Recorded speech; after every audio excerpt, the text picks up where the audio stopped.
Hello and welcome back. I'm Erica with Revival Threadworks, and in today's tutorial we're going to be making a very quick and easy little bookmark pen holder. This project is perfect for scraps that you have laying around. I used leftover jelly roll strips for mine, so they're very quick, very easy, take very little fabric and very little time. So if you're ready to get started, let's go. Okay, so this is one of the easiest projects that we can make. It's also perfect for using up scraps. If you notice here, I've just used some extra jelly roll strips that I had laying around.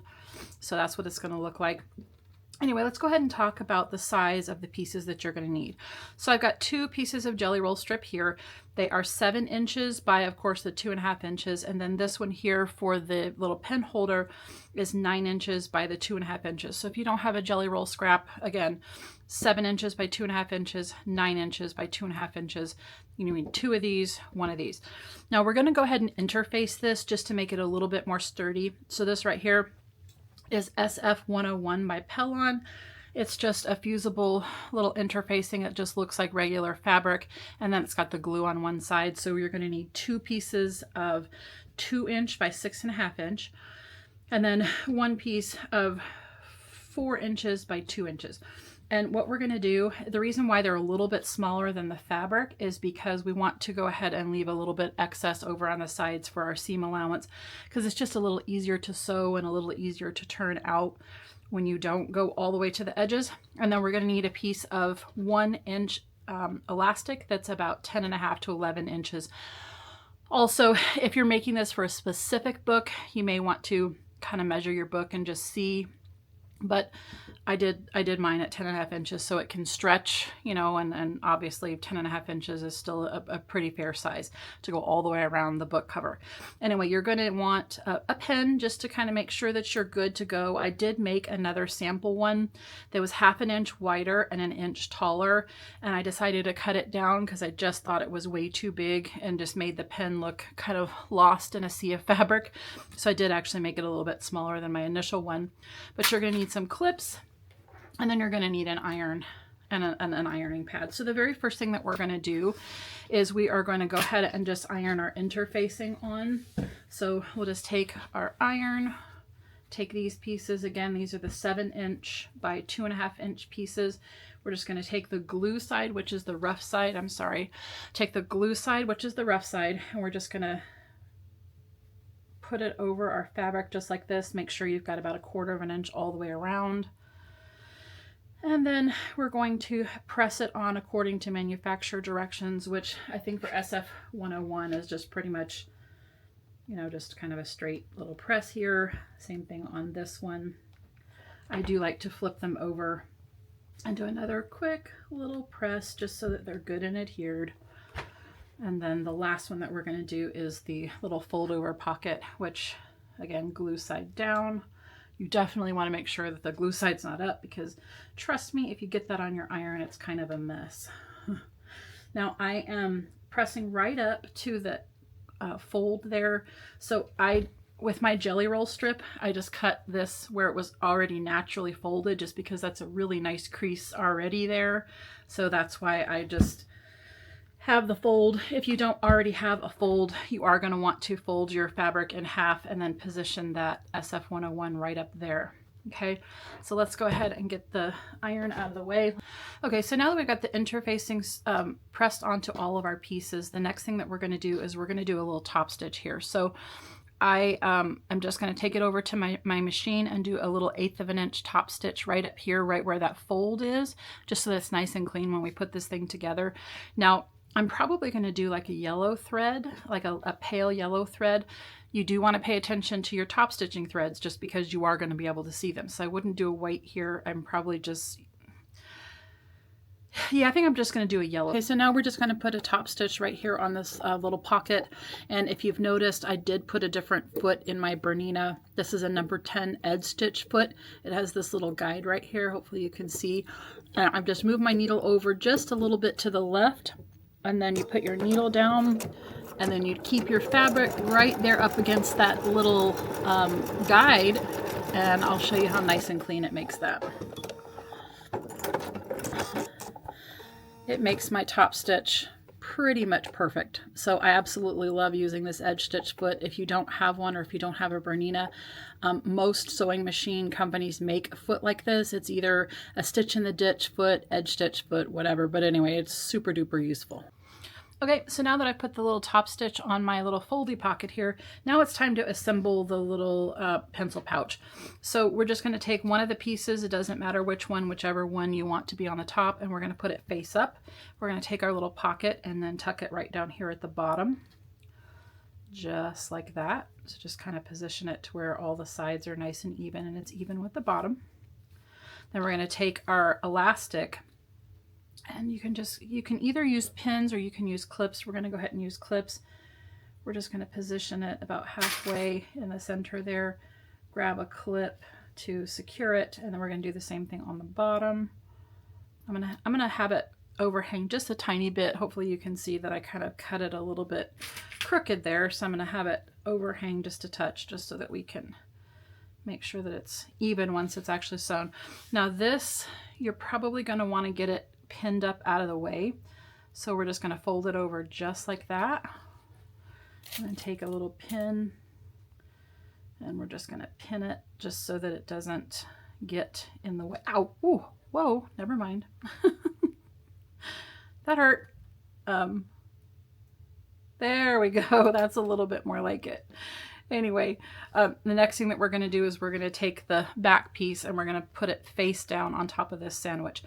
Now, for where we're going to leave the opening, I have made a few of these now, and I like the opening right up here. So on the back here, I'm just going to make a little mark right about here, and let's see, right about here-ish, and that's just beyond where that little fold is. So what I'm going to do is just lay this down now, take my clip off, and then clip it, of course, with the back piece on there, and do the same thing over here. Take my clip off, reposition everything. Now I'm also going to take a couple of clips and clip this whole little sandwich together, just like this. And then when I start sewing, we're going to sew with 1/4 inch seam allowance, and we're going to start right here with a nice back stitch.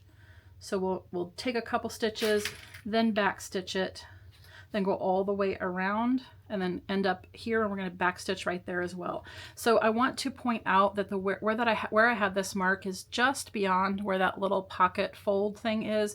So I think it just makes it a little bit easier when you're turning it inside out. Make sure that you're just slightly beyond that little pocket. Anyway, let's go over to the machine and sew this together. Okay, so I've got my little light pale yellow thread here on the top, and I've also switched out my presser foot for the regular presser foot instead of that edge stitch foot. And I said I was going to start here, but I'm actually going to start here just because I like to have, you know, this position of my fabric. So I'm just going to put my needle down here and do a quick little back stitch. And then I'm going to go all the way around, end up here, and then I'll meet you back at the table.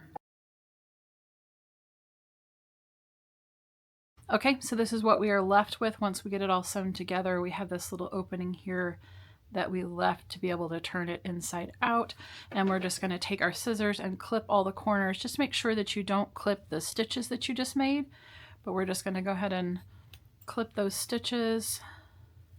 And I'm gonna be honest with you. So I've learned a little tiny bit of a trick. If you trim these edges just a little bit more, can you see the difference between that one and that one?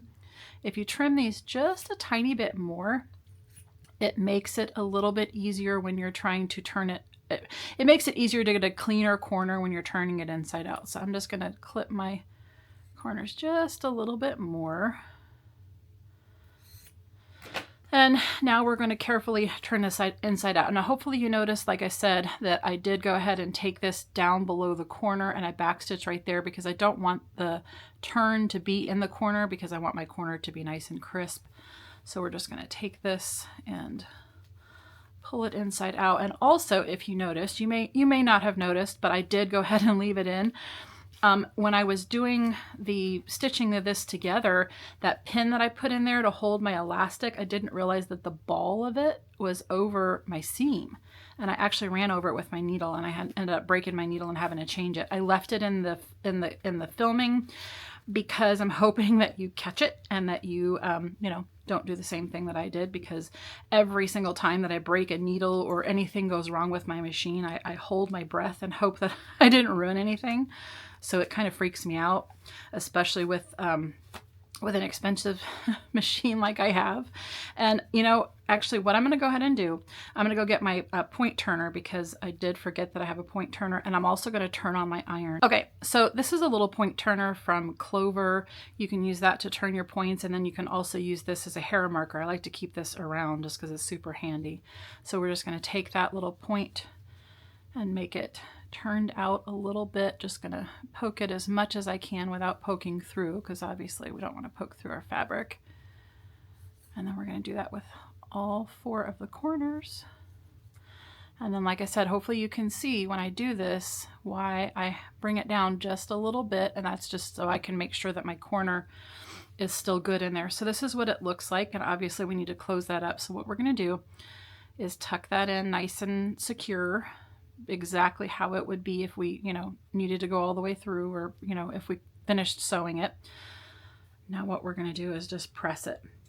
So I've got my iron here, and we're going to press this. This is an interesting angle to come from. I'm sorry about that. I just, my elastic is here. I guess I should probably just turn the elastic inside out, and then I wouldn't look so weird when I do that. But we're just going to press it nice and flat. The same thing with the whole rest of it. Nice and flat. I'm going to flip it over and do the same thing on the back, just because if you notice here we've got some wrinkles.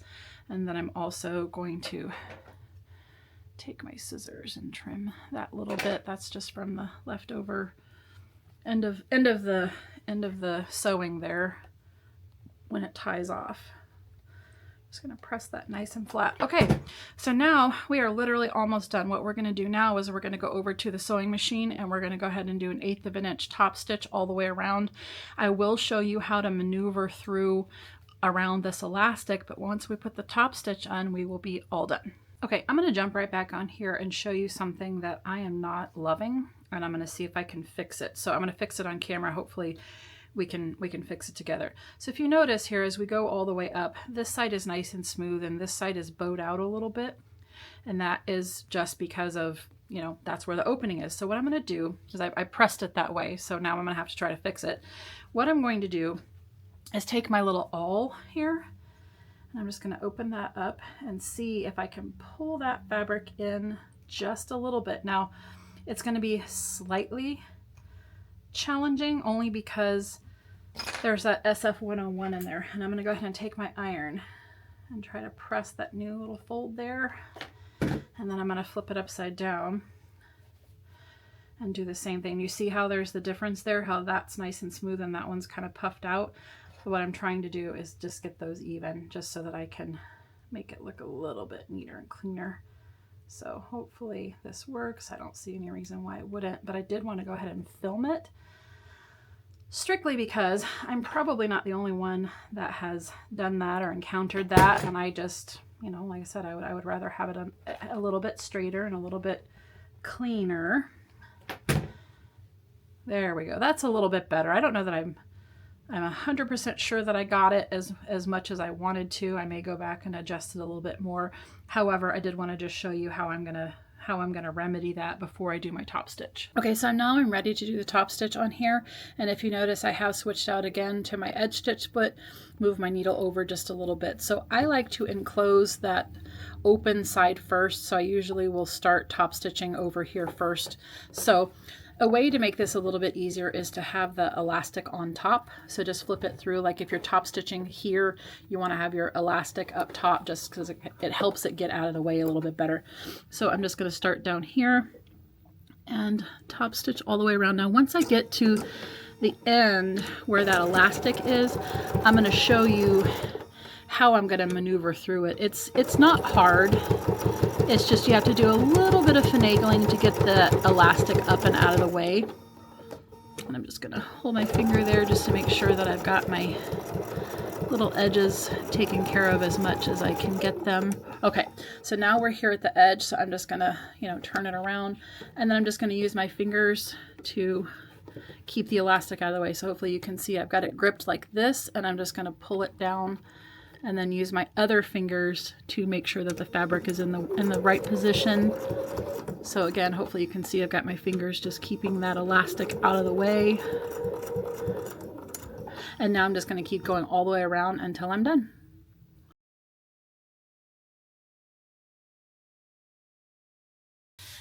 And this is what it looks like on a book. So it just fits right over the cover and a few little pages. So this is a great way to save your place, store your pen for making notes. I thought that this project would be a cute little project to show you how to work through some of your scraps. It's a very quick sew, and you can make them for gifts or for yourself, for all your different book sizes, whatever you want. If I were to make these for a friend, I would probably embroider an initial right here or do some pretty little flowers across the top or something like that, just because I like to add a little bit of extra to my projects. But you can leave it just as is. I think it's really adorable, and again, it's just another great way to use up your scraps.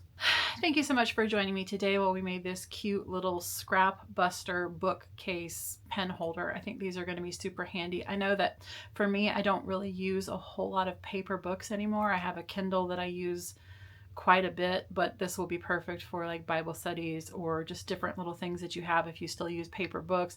This is a great way to mark your page and save your pen. Anyhow, I hope that you enjoyed this little tutorial. If you did, please like, share, subscribe, comment. All of those things really help my channel to grow. And I hope that you guys have a wonderful weekend. Thank you so much for joining me. And then stay tuned for our week number 3 for the sew along, for the Christmas sew along. We'll be working on ornament number 2. That video will post at 8 a.m. on Tuesday. See you next time. Thanks for watching. Bye-bye.